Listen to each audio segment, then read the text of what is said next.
Hi everyone, and welcome to the virtual platform that we're going to be using to all stay connected as the Citizens Biometrics Council for the next few months.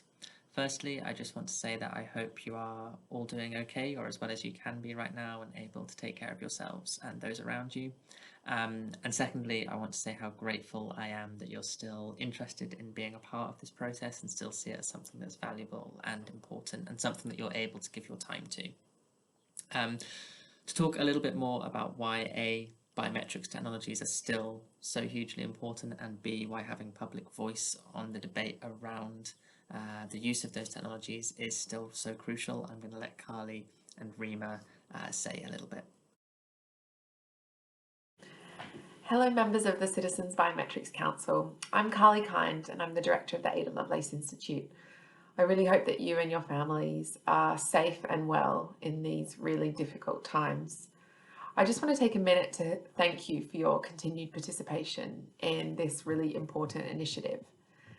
The questions you're grappling with are more relevant and more important than ever. In many countries, biometrics technologies will be part and parcel of government's response to the pandemic. Some countries are using facial recognition systems to detect when people are or are not wearing facial masks, or to map people's movement across cities to conduct contact tracing.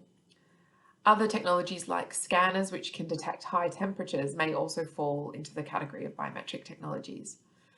As we see governments planning for a transition out of the crisis, we're also probably going to see more discussion of digital immunity passports, or apps which enable people to record and disclose data about their health status and their immunity status.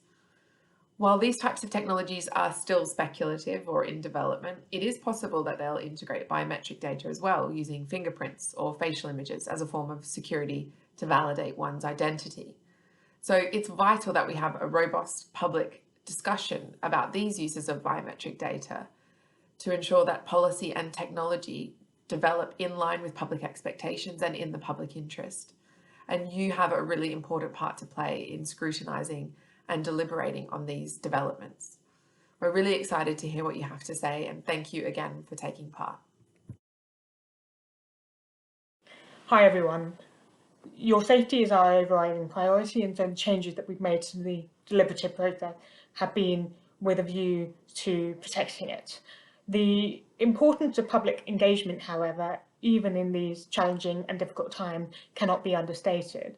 The reason for that is because decisions are made quickly, under quite a lot of pressure, and have huge social implications for those decisions. A good example would be decisions to contract certain technological services, or to introduce symptom tracking or contact tracing with a view to managing the government's exit strategy. Biometric technologies may well increasingly form part of the government's strategies. Certainly identification technologies may well do so. And we think at the Ada Lovelace Institute that it's absolutely paramount that we find ways of having a social conversation and discussion about these issues. For that reason, we've made some changes, some adaptation. We're looking at how we go online, use digital engagement platforms, and your continued participation is very much part of that renewed and refreshed strategy. There are other reasons for why public engagement continues to be important. The main reason is that COVID-19 is one of the most important changes that we've experienced as a society for a very long time.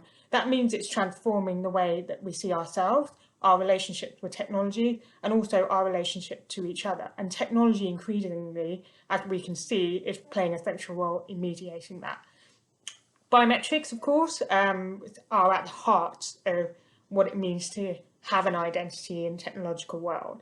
And so I expect and envisage that when we emerge face-to-face, we will be having some really important conversations from lockdown about their role and the boundaries of what is acceptable.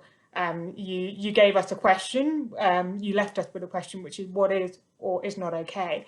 And that question also seems more relevant now than ever. So I just want to say thank you for everything that you've done and contributed. Thank you for everything you will contribute. And I'm really looking forward to hearing your views and your thoughts and your perspective soon. Take care. So that's it from us for the moment.